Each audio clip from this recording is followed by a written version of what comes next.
नमस्कार माझ्या शेतकरी मित्रांनो, शेतकरी दादा यूट्यूब चॅनलमध्ये आपले सर्वांचे पुन्हा एकदा स्वागत आहे।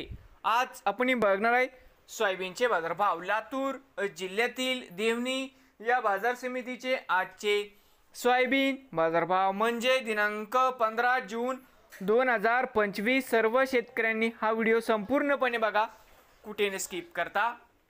तर मित्रांनो, बाजार समिती देवणी या ठिकाणी आज आवक 19 क्विंटल, या ठिकाणी कमीत कमी दर 4161 रुपये क्विंटल, सरसंत्र 4180 रुपये क्विंटल, या ठिकाणी आज जास्तीत जास्त दर 4200 रुपये क्विंटल। तर मित्रांनो, हे होते आजचे लातूर जिल्ह्यातील देवणीतील आजचे सोयाबीन बाजारभाव। नवीन आले असाल तर शेतकरी दादा यूट्यूब चॅनेलला सबस्क्राईब करा रोज सोयाबीनचे व्हिडिओ बघण्यासाठी। लातूर जिल्ह्यातील